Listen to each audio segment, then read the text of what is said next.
E aí, já pensou em ganhar muito dinheiro com um canal de corte igual esse daqui que você está assistindo? No primeiro link da descrição temos um aulão para você que quer começar um canal de cortes e faturar muito aqui na internet. Também teremos planilhas que irão te ajudar na hora de organizar a produção do seu canal. Tá esperando o quê? E vamos continuar falando aí sobre as eleições, né? Puxando aqui um pouco a pauta de costumes. E eu esqueci também de baixar esse vídeo para mostrar para vocês. Olha isso aqui, peraí. Pronto, foi mal. Só escuta esse vídeo. Vou mandar esse vídeo no Telegram. Só escuta. Há mais de 30 anos nós estamos trabalhando em Brasília e foi feita uma pesquisa na sociedade do Distrito Federal sobre as instituições, e esse é outro problema. O institucionalismo no cristianismo mata o cristianismo. Foi feita uma pesquisa quais as instituições menos empáticas, mais violentas, mais agressivas contra a sociedade. Feito um estudo, né, quais são as instituições mais violentas, né, mas isso contra a sociedade. Sociedade. Que sociedade é essa? Né? Deve ser a turma da esquerda. A pesquisa determinou que a Polícia Militar do Distrito Federal estava em primeiro lugar. Polícia horrível. E logo em seguida, as igrejas evangélicas morrem. Isso é pesquisa de mais de 30 anos atrás. É difícil pesquisa no Brasil, mas vai lá. Isso foi feito por um grupo de pastores que participaram lá em Brasília. Daí você entende como é que se construiu esse pensamento totalmente adverso do cristianismo no apoio ao bolsonarismo. São jogos de interesses. Eu tenho um apelo para fazer aos políticos quando tiverem a caneta na mão, quando tiverem o controle do dinheiro. Parem definitivamente de doarem qualquer coisa para qualquer igreja. Vocês viram, né? Parem de doar qualquer coisa para qualquer igreja. Eu sei que vai ser muito difícil na guerra dos povos. Eu não vou comentar nada, né? Já tô cansado. Eu tô cansado. Não falei nada, só dei play. Esse vídeo mando lá no Telegram pra vocês darem uma olhada. Aí vocês tiram suas próprias conclusões. Aí imagina se Bolsonaro levanta esse tema durante o debate de domingo. Vamos ver o que o Lula vai falar. Mas vamos continuar. Portal R7. Homem atira contra a igreja antes de evento com Michele Bolsonaro. O caso aconteceu no Ceará, onde primeira-dama participou de culto à igreja de Fortaleza e foi divulgado pelo presidente. Eu não vi a Globo comentando sobre isso, né? Eu não vi a Globo, meu Deus, olha o que tá acontecendo, meu Deus, não, aí de boa, aí, ó, não, tá de boa, não, foi contra a Michele, tá de boa, aqui tá de boa. Aí veja só, igrejas, o PT vai à justiça contra a bandeira do Brasil em igreja evangélica, mas o pedido é rejeitado, graças a Deus. No pleito ao Tribunal Regional Eleitoral do Pará, os advogados do PT disseram que a inserção da bandeira no prédio do templo religioso configura propaganda eleitoral irregular, capitaneada por simpatizantes do candidato à reeleição Jair Bolsonaro. Na ação, a federação alega que o símbolo serviria como um outdoor de enorme dimensão. Em virtude disso, seria necessário poder de polícia para a retirada imediata da flâmula do prédio. Também pediu a fixação de multa de R$50 mil em caso de descumprimento. A igreja envolvida é a Assembleia de Deus, lá do Pará, fundada em 1911, diz, a Assembleia de Deus se multiplicou ao longo das últimas décadas e atualmente contempla inúmeras ramificações com lideranças distintas. Essa ala assembleiana, alvo do PT na justiça, é comandada pelo pastor Samuel Câmara, que já apoiou Lula no passado, mas hoje demonstra alinhamento a Bolsonaro. Ao rejeitar o pedido, a juíza eleitoral Blenda Nery Rigon Cardoso citou uma jurisprudência contrária ao entendimento proposto pelo PT e aliados. Abre aspas. Não há vedação para o uso de símbolos nacionais na propaganda eleitoral. Inviável limitar o direito à liberdade de expressão quanto à utilização de um símbolo nacional, garantia fundamental esculpida constitucionalmente. O que pode ser um símbolo nacional maior do que a nossa própria bandeira? Igreja, viu? Aí ontem, não sei se tem alguma relação que aconteceu aí no Pará, a turma pendurou uma bandeira gigante lá no Palácio do Planalto. Eu tenho pra mim que vão mandar tirar. Tenho pra mim que alguém vai ficar incomodado, vão falar que é propaganda, porque o Jair, né, a turma lá, colocou uma bandeira no Palácio do Planalto. Sobre isso daí, a imprensa já estava reclamando, saiu matéria na Globo falando que não, olha só, é um prédio aí que é tombado aí, patrimônio histórico, que você não pode fazer mudanças nele sem aprovação, isso, aquilo, outro. Só que não tem nenhuma mudança, né? Se você colocou uma bandeira, é algo temporário. O prédio lá continua do mesmo jeito que está. A imprensa está problematizando porque eles não gostam da bandeira do Brasil. E aí, perante as críticas da imprensa, o Antônio Carlos trouxe essa imagem aqui de um passado não muito distante. Olha só, isso daqui ninguém falava nada, né? Você vê ali, ó, a bandeirinha da CUT, a corda Brasil, a corda Brasil é golpe. Não vai ter golpe, vai ter luta, né? Símbolos ali de alguns grupos de esquerda. Nessa época aqui, essas bandeiras eram sensacionais. Mas vamos voltar a falar sobre as bandeiras, até pra gente falar do Ratinho. Ontem a Paulinha, ela fez essa postagem, a Paulinha Crouch e a Paulinha do Pânico.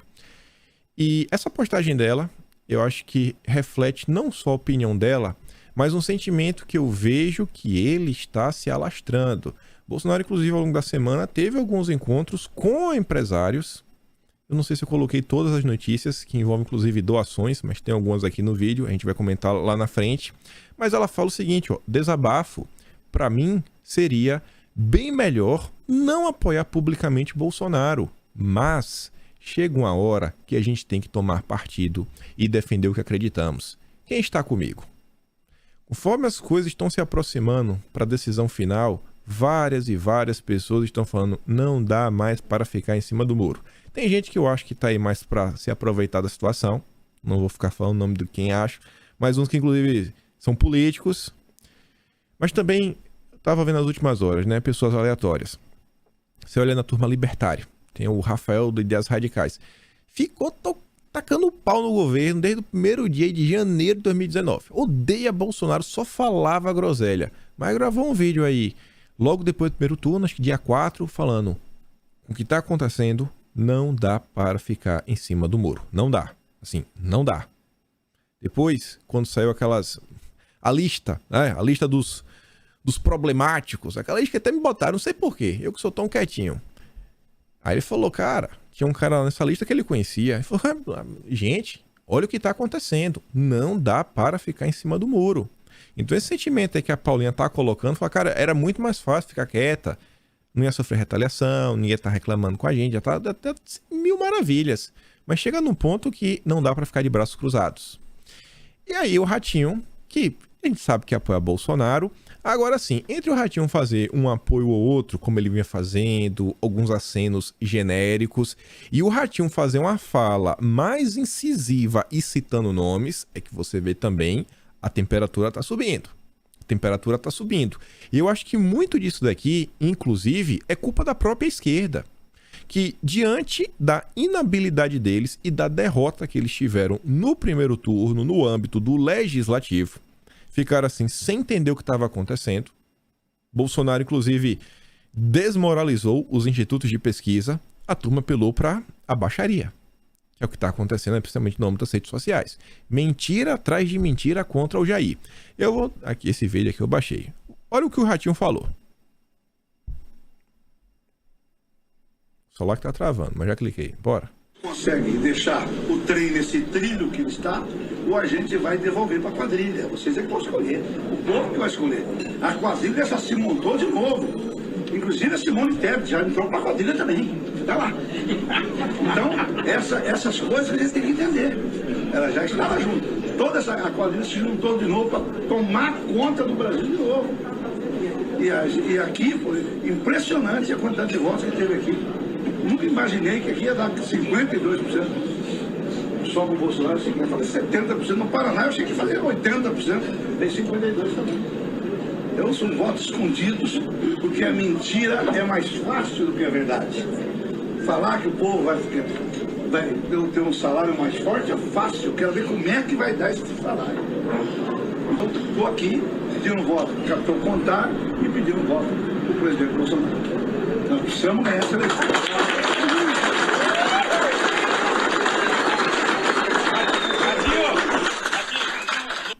Estou aqui para pedir voto. A gente sabe que o Ratinho apoia Bolsonaro, agora tá aberto. Não era muito mais fácil também pro Ratinho ficar em cima do muro? A esquerda, quanto mais eles empurram, mais a população vê a necessidade de impedir que eles voltem ao poder. Aí veja só, indecisos tendem mais a Bolsonaro, mas não é suficiente para a virada.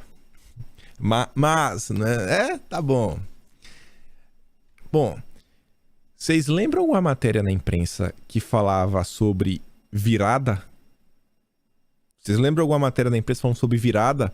Eu acho que essa é a primeira matéria que eu vejo daquela imprensa Globo, Folha de São Paulo, Estadão, que já começa a falar em virada. A palavra virada já entrou no cenário.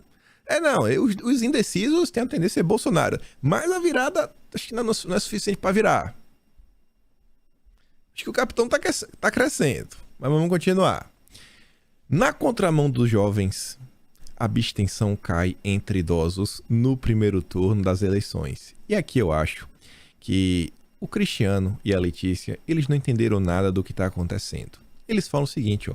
Comparecimento nas urnas passou a valer como prova de vida para aposentados e pensionistas. E eles acham que esse pode ser um dos motivos que fizeram, né, os velhinhos saírem de casa para votar. Não, vou usar isso aqui como prova de vida. Eu não acho que seja isso. Fala a verdade. Aqui é a tia do Zap. Aqui é o nosso tio do churrasco. Que não deixam o Jair na mão de jeito nenhum. De jeito nenhum. São os mais velhos. Os que mais estão preocupados com o Brasil. É inacreditável. Enquanto os jovens, perdidos, em sua grande parte. Vários aí apoiando a esquerda. Os mais velhos, né? Que já estão com a cabeça branca. Esses aí sabem das coisas. Então aí. Aos trancos e barrancos, a gente vai votar. Não vamos deixar o Jair na mão. A matéria diz, a abstenção de 20,9, registrada no primeiro turno, a mais alta em eleições gerais desde 1998, embora muito próxima de 2018, poderia ter sido maior, não fosse o aumento da participação dos idosos neste ano. Os indecisos tendem a votar em Bolsonaro. A abstenção no segundo turno normalmente sempre é maior. Só que o perfil do eleitor de direita, o perfil da pessoa que apoia o Jair, cara, ele não vai deixar na mão. Não vai deixar. A tia do Zap foi um dos poucos grupos que jamais duvidou do Jair em nenhum momento. Nenhum. Assim, é algo assim.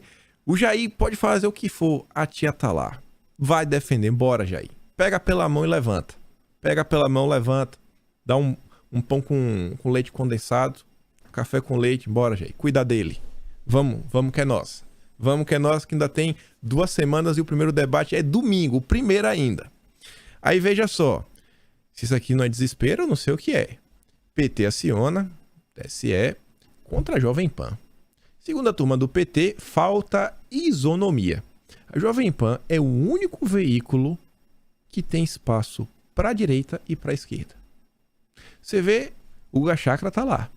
Você vê no linha de frente... É Leandro ou é Leonardo? É algum dos dois, né? O nome do rapaz. Que tava lá com o Disseu. Tava lá com o Disseu, pô. O amigo do José Disseu faz parte de um dos programas da Jovem Pan. Como é que não tem isonomia? Pelo amor de Deus. Isonomia tem quem?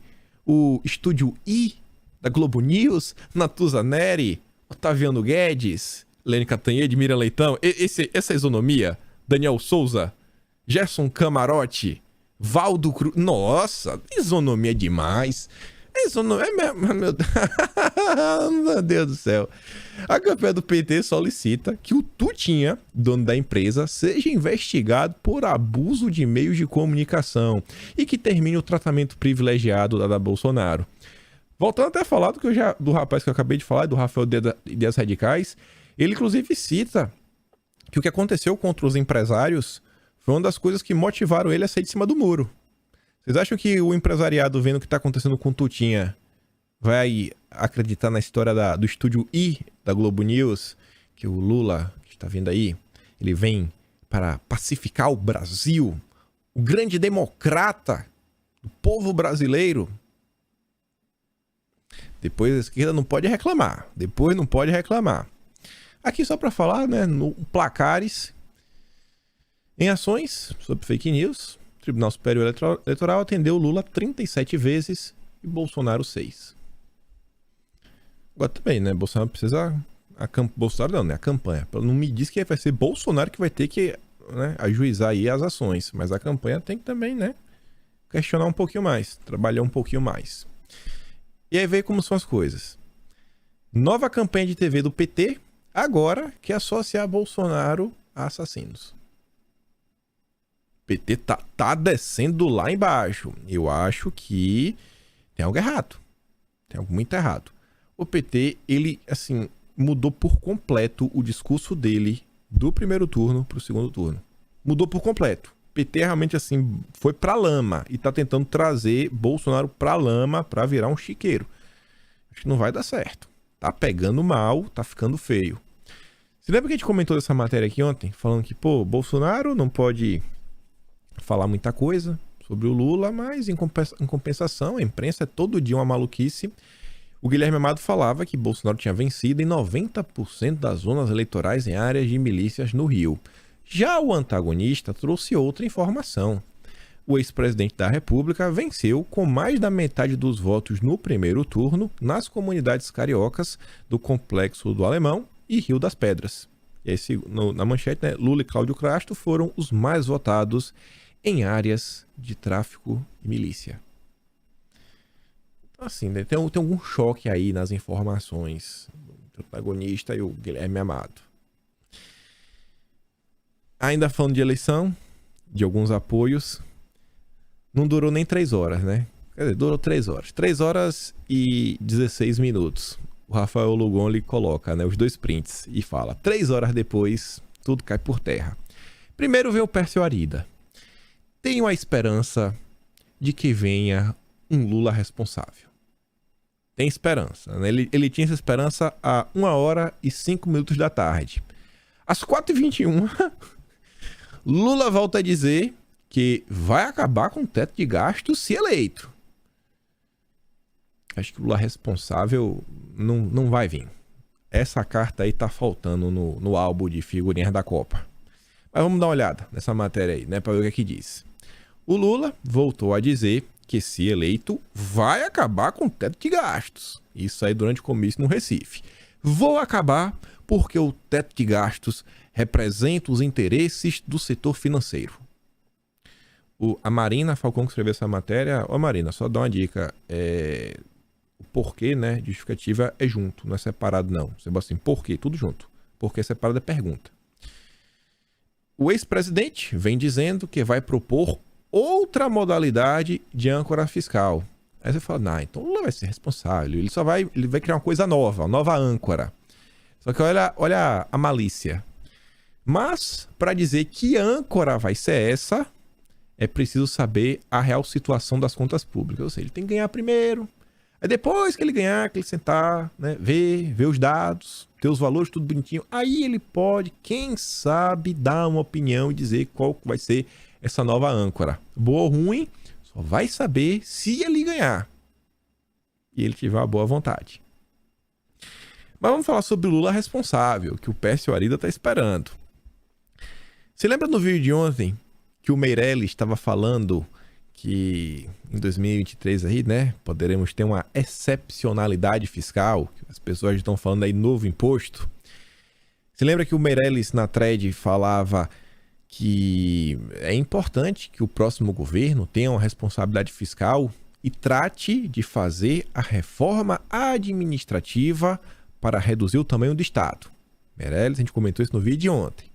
Pois bem, ontem a Folha de São Paulo fala o seguinte: Lula diz que trabalhará contra a reforma administrativa em 2022.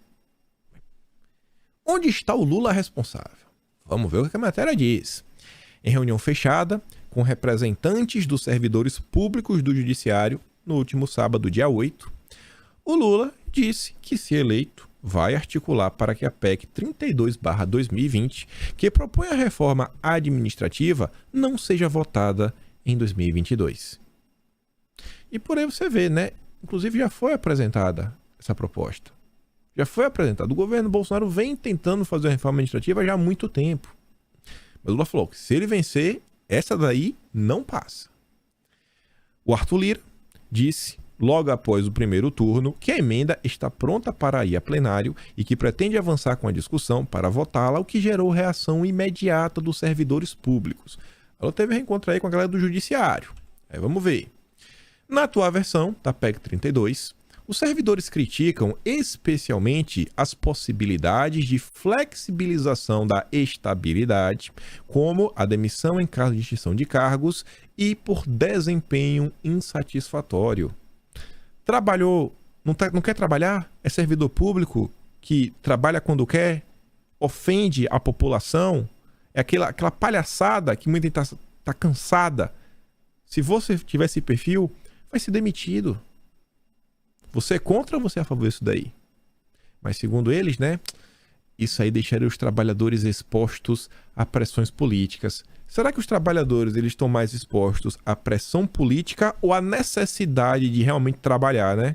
Desgastar as mangas e falar, não, vou trabalhar. Não vou ficar aqui, né? Sou funcionário público, se você reclamar, eu vou te prender por desacato.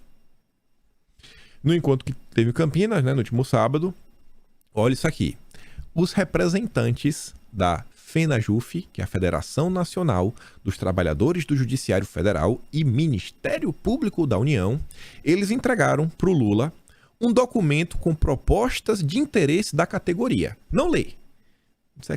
Talvez você já leu. Vamos pensar, o que é que será que os servidores do Judiciário iriam pedir para o Lula, né? Propostas para a categoria. Assim, uma bem fácil, uma melhoria no salário, né? Uma coisinha aqui, outra. Que mais? Mais independência para o Poder Judiciário? Que mais? Não consigo pensar quais seriam as propostas, né? Sei lá, tempo mais de férias, um novo, sei lá, uma nova progressão de carreira, né? Você estruturar a carreira diferente. Não foi isso. Não é essas propostas. Olha que sensacional. Olha as propostas que a turma do Judiciário apresentou. Recomposição salarial, né? Ou seja, um aumentozinho, né? Um cacau, essa aí é de praxe.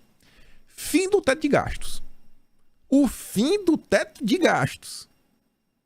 Regulamentação da negociação coletiva, entre outras. O que é que tem a ver trabalhador do Judiciário com teto de gasto?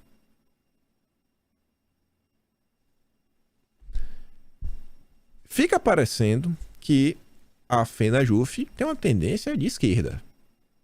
E, sei lá, estaria entregando um documento apenas para reforçar a ideia que o Lula está certo em derrubar o teto de gastos.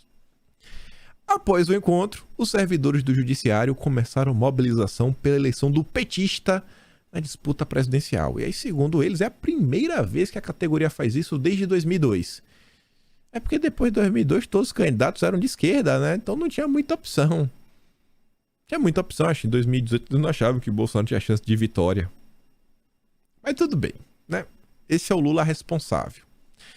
Por outro lado, projeto de continuidade, ou seja, a reeleição de Bolsonaro é melhor que o de Lula, diz o presidente da FIE-MG. O empresariado de Minas Gerais tá mandando um forte recado. Aí a gente volta para aquela primeira notícia, né? Primeira não, né? Lá no primeiro tema, sobre as pesquisas internas que mostram que Bolsonaro aí, ele vem crescendo no estado de Minas Gerais. E isso daqui também se encontra com algumas notícias que conversamos nos últimos dias, como o desembarque de alguns empresários aí da turma do PT, alguns que não desembarcaram, mas trataram de tentar buscar, né, um canal de diálogo, agora botar um pé em cada canoa. Eu acho que o cenário para Bolsonaro ele vem melhorando e não tem o que negar.